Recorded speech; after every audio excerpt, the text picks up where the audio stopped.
la promesse d'une Afrique debout. Ils peuvent attaquer un homme, mais ils peuvent pas arrêter une révolution. Ibrahim Traoré n'est pas simplement un président, il incarne la promesse d'une Afrique qui se relève. Aujourd'hui, Ibrahim Traoré figure parmi les chefs d'État les plus menacés au monde. Non pas en raison d'une quelconque tyrannie, mais parce qu'il a eu l'audace de croire en son peuple. Des capitales comme Washington et Paris, de nombreuses puissances souhaitent sa chute. Même au Burkina Faso, d'anciens politiciens et certains opposants dissimulés conspirent dans l'ombre. Ce n'est pas tout. Certains dirigeants africains voient également Traoré comme une menace car il bouleverse l'ordre établi. Il refuse que des intérêts étrangers dictent la politique de son pays. Traoré souhaite simplement que le Burkina Faso appartienne véritablement aux Burkinabés. Pour cette vision, beaucoup cherchaient à l'éliminer. Mais il ne se laisse pas intimider. Au lieu de se retrancher, il renforce son dispositif de protection. Il comprend que cette lutte dépasse le cadre politique. C'est un véritable combat existentiel. Depuis son accession au pouvoir, il vit sous menace constante. Il aurait survécu à plus de 15 tentatives d'assassinat en seulement 2 ans. Sans répit, fait face à des complots, des trahisons et des attaques incessantes. Pourquoi Traoré dérange-t-il autant? Observe la situation régionale. D'autres pays du Sahel ont également des gouvernements militaires, mais au Mali, au Niger, au Tchad ou au Gabon, leurs dirigeants ne subissent pas autant d'attentats contre leur personne. Traoré représente davantage qu'un simple soldat ou chef d'État, il est devenu un symbole. Il incarne le cœur d'un mouvement. Le Sahel n'aspire plus seulement au changement, mais à s'élever. Et c'est Traoré qui porte cette vision, cette flamme. Lors de son intervention au sommet Russie-Afrique, nombreux l'ont écouté avec admiration, son courage, sa vision d'un continent affranchi, sa détermination inébranlable. Voilà ce qui fait de lui une cible. C'est pour toutes ces raisons qu'il est aujourd'hui l'homme le plus recherché d'Afrique. Non par crainte de sa force militaire, mais par l'inspiration qui suscite sa force intérieure. Le 6 avril 2025 aurait pu marquer un tournant désastreux pour le Burkina Faso. Ce jour-là, un nouveau complot a failli renverser le président Ibrahim Traoré. Bien que ce plan ait été déjoué, la menace persiste, elle a simplement changé de forme. Ceux qui souhaitent la chute de Traoré n'ont pas abandonné. Ils se dissimulent, se réorganisent et promettent de revenir avant juin 2025. Leur réponse n'est pas lointain. Ils se sont installés en Côte d'Ivoire voisine, un pays aujourd'hui accusé de soutenir les efforts français pour déstabiliser le Burkina Faso. Là-bas, ces opposants n'ont pas été traités comme des criminels, mais accueillis comme des dignitaires. Sous la protection discrète des autorités ivoiriennes, elles ont établi un nouveau quartier général. Leur mission, achever ce qu'ils avaient commencé. Ibrahim Traoré n'est pas homme à rester passif face à cette nouvelle menace. Il a déployé une stratégie spécifique, parfois appelée doctrine de confinement. Il ne s'agit pas simplement de renforcer sa sécurité personnelle, mais de restructurer complètement son environnement, ses équipes, ses méthodes, ses priorités. Tout est minutieusement examiné. Aujourd'hui, c'est plus le grade ou la position qui prime, mais la loyauté. Chaque personne de son entourage est étroitement surveillée, non pour les punir, mais pour garantir l'absence de trahison. Le premier changement majeur a été la refonte intégrale de la garde présidentielle, ces forces d'élite chargées de protéger le chef de l'État. Quand la menace peut surgir de n'importe où, même de ses propres rangs, la prudence devient vitale. À Ouagadougou, la capitale, l'atmosphère est tendue. Traoré se prépare, conscient que la prochaine attaque n'est qu'une question de temps. Si des hauts responsables militaires burkinabés ont pu trahir le président, comment s'assurer que la trahison n'a pas déjà pénétré son cercle intime? Certains de ces dissidents n'ont pas seulement changé d'allégeance, ils ont même financé des soldats pour semer la discorde au sein même de l'armée. Face à ce risque inacceptable, Traoré a agi rapidement et résolument. Il a entièrement remanié la garde présidentielle. Les unités ont été démontées, essayées et reconstruites depuis zéro. Les éléments suspects ont été discrètement écartés, remplacés uniquement par ceux ayant démontré une fidélité irréprochable. La loyauté seule ne suffisait plus. Chaque nouvelle recrue a dû se soumettre à des enquêtes approfondies, bien plus rigoureuses que les vérifications standards. Leur parcours scolaire, leur famille, leurs opinions, leurs relations et même leurs contacts étrangers ont été examinés. Aucun détail n'a été négligé. Aujourd'hui, la garde présidentielle n'est pas seulement efficace. Elle est soudée comme jamais, composée d'éléments triés sur le volet. Traoré a également identifié une autre vulnérabilité: les systèmes de communication obsolètes du pays. Il a fait remplacer l'ancien réseau par un nouveau système hautement sécurisé. Désormais, chaque message est surveillé. Toute tentative de divulgation d'informations confidentielles sera détectée, localisée et neutralisée immédiatement. Face aux menaces croissantes, le président Traoré a activé un plan de réserve, la réactivation d'un service spécialisé de contre-espionnage. Auparavant limité aux menaces extérieures, ce service a désormais pour mission de surveiller également à l'intérieur du pays. Chaque ministre, chef de police et commandant militaire est observé. leur loyauté est réalisée. Ceux qui manifestent des idées ou des alliances contraires au projet de Traoré sont immédiatement éloignés des centres de pouvoir. Certains jugent ces mesures excessives. Mais en Afrique de l'Ouest, l'histoire a démontré que le danger provient souvent des proches. Traoré n'a pas oublié le genre de Thomas Sankara, le héros trahi par son ami Blaise Compaoré. Il est déterminé à ne pas laisser cette histoire se répéter sous son mandat. Traoré ne se contente pas de surveiller ses alliés. Il a également mis en place une stratégie peu comprise en dehors du Burkina Faso. Depuis le début, il a formé une force spéciale. Les volontaires pour la défense de la patrie, VDP. Ces citoyens ordinaires formés et armés pour protéger leur pays étaient initialement destinés à défendre les villages contre les attaques terroristes. Aujourd'hui, leur rôle a évolué. Ils constituent un rempart vivant autour de la révolution de Traoré. Contrairement à certaines factions de l'armée conventionnelle, elles n'ont aucune allégeance antérieure envers l'époque coloniale. Après la dernière tentative de coup d'État, Traoré a confié au VDP une mission encore plus cruciale, être présent dans chaque région stratégique. Ils assurent non seulement la protection, mais aussi la surveillance, alertant directement la présidence au moindre signe suspect. Ces volontaires sont devenus les yeux et les oreilles de Traoré à travers tout le Burkina Faso. Grâce à leur présence omniprésente, aucun complot, aucune trahison, aucune réunion secrète ne peut passer inaperçue. Sous ces directives, le ministère de l'Intérieur a discrètement déployé un nouveau programme, un système biométrique ultramoderne. Officiellement présenté comme un simple recensement de la population, il s'agit en réalité d'un dispositif beaucoup plus sophistiqué et stratégique. Ce système permet de suivre précisément toute personne considérée comme une menace potentielle. Déplacements, rencontres, communications téléphoniques. Les participants au complot du 16 avril, par exemple, sont surveillés en permanence. Cette nouvelle approche suscite des critiques, particulièrement à l'étranger, où certains accusent Traoré de dérive autoritaire. Mais pour ses partisans, ces critiques sont hypocrites. Ils ont vu leur pays attaqué de l'intérieur comme de l'extérieur. Ils ont assisté à l'incendie de villages, à l'exode d'enfants, à des conspirations avec l'ennemi. Comme l'a déclaré Traoré lui-même, le Burkina Faso ne traverse pas une simple transition politique, mais une véritable révolution. Les révolutions, selon lui, ne sont jamais confortables. Elles exigent de la vigilance, des sacrifices et du courage. Traoré explique que les grandes puissances actuelles, celles qui excellent dans l'industrie, la technologie et affirment leur souveraineté, ne se sont pas développées grâce à des transitions pacifiques. Elles sont nées de révolutions, de luttes, de résistance au système établi. À ses yeux, le Burkina Faso suit exactement cette trajectoire. Mais cette voie déplaît à certaines, tant à l'intérieur qu'à l'extérieur du pays.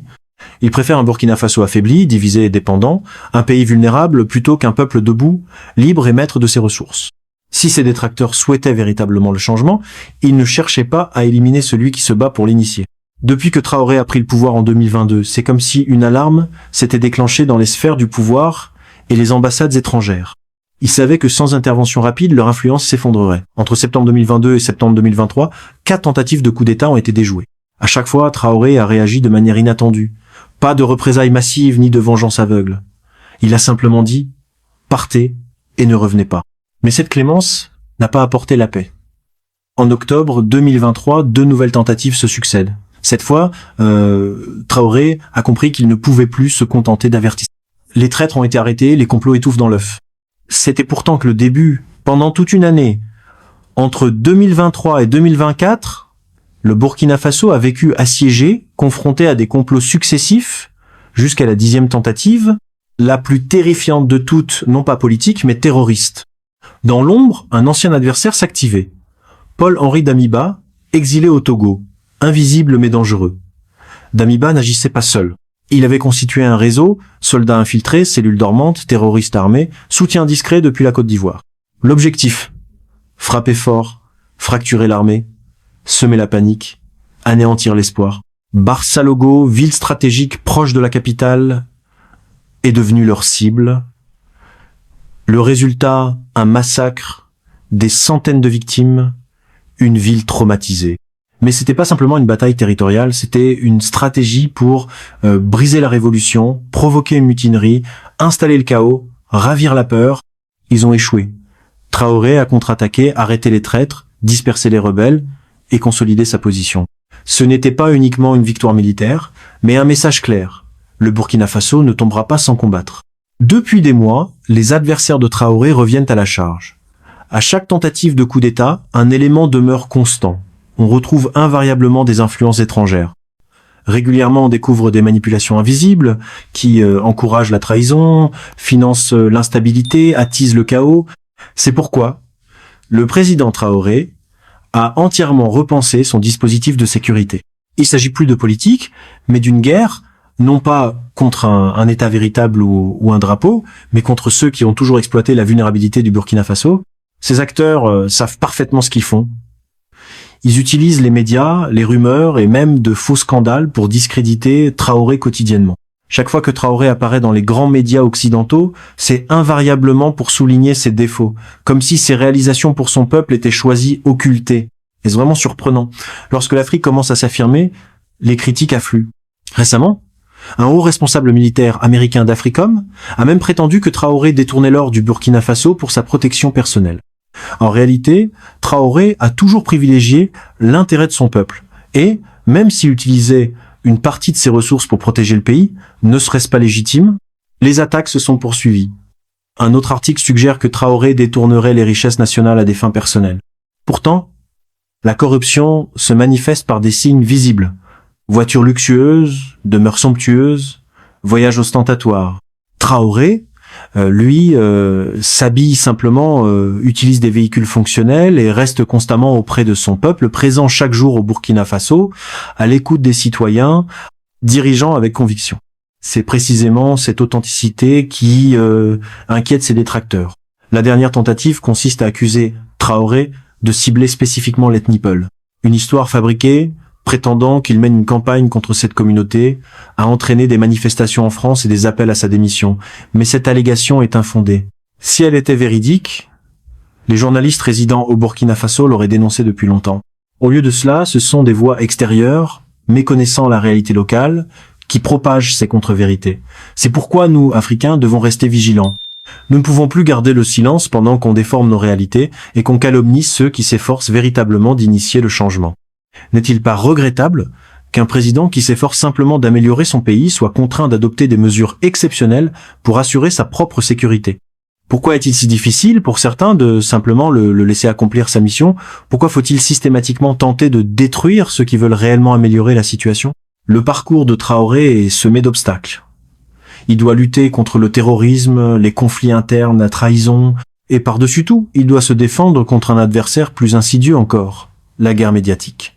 Cette bataille est tout aussi dangereuse, car les médias exercent une influence considérable. Un simple article, un titre accrocheur, peut, en quelques secondes, susciter le doute, la peur ou même la haine chez des millions de personnes. Les adversaires de Traoré l'ont bien compris. Ils ne se contentent pas d'utiliser à des soldats ou des espions, mais exploitent également la presse, les réseaux sociaux et la télévision pour ternir son image, une tentative désespérée de retourner l'opinion contre lui. Récemment, des gros titres ont affirmé que Traoré ciblait l'ethnie Peul par frustration. Ces accusations ont déclenché des manifestations, notamment en France, où des Burkinabés de la diaspora réclamaient sa démission, mais c'était encore un mensonge. Le gouvernement de Traoré n'a jamais mené de campagne contre les Peuls. Si de tels faits s'étaient produits, les journalistes vivant quotidiennement au Burkina Faso, témoins directs de la réalité, l'auraient immédiatement signalé. Mais ils ne l'ont pas fait, car ces accusations ont été fabriquées par des personnes ignorant la réalité burkinabé. C'est pourquoi nous, Africains, devons rester vigilants. Nous ne pouvons pas laisser des contre-vérités déterminées qui sont nos véritables héros. Le plus affligeant, c'est que ceux qui colportent ces mensonges sur Traoré n'ont jamais mis les pieds au Burkina Faso. Ils s'expriment à distance, derrière leurs microphones et leurs écrans, prétendant mieux connaître que nous la situation dans notre pays. Pourtant, ce sont leurs voix qui résonnent le plus fort, que le monde écoute, pas ceux qui vivent ici, pas ceux qui constatent la vérité de leurs propres yeux. Il nous appartient, à nous Africains, de dire stop. Nous ne pouvons rester silencieux pendant que d'autres déforment nos luttes, nos espoirs et nos héros. C'est à nous de faire entendre la véritable histoire. Nous devons refuser que nos frères et sœurs de la diaspora, comme les Burkinabés vivant en France, soient induits en erreur par des récits élaborés à des milliers de kilomètres. Traoré n'est peut être pas parfait, certes, mais au moins il se bat pour un véritable changement, pas seulement pour son pays, mais pour toute l'Afrique. Si nous abandonnons Traoré, Si nous laissons ses ennemis triompher, la révolution qu'il a initiée pourrait s'éteindre, et si cela se produisait, il devrait peu être attendre des décennies avant qu'un autre leader de sa trempe ne se manifeste. Regardez l'histoire. Souvenir de Thomas Sankara. Lui aussi avait osé rêver d'une Afrique libre et forte, mais il a été trahi, assassiné. Pendant des années, l'Afrique est conservée silencieuse, attendant l'émergence d'un héros, quelqu'un qui aurait le courage de dire non, qui oserait défier le système établi. Aujourd'hui, cet homme existe. Il s'appelle Ibrahim Traoré. Traoré n'incarne pas seulement l'espoir du Burkina Faso. Il est devenu un symbole d'espoir pour toute l'Afrique. Il démontre que le continent peut avoir des dirigeants fiers, intégrés et déterminés à instaurer un véritable changement.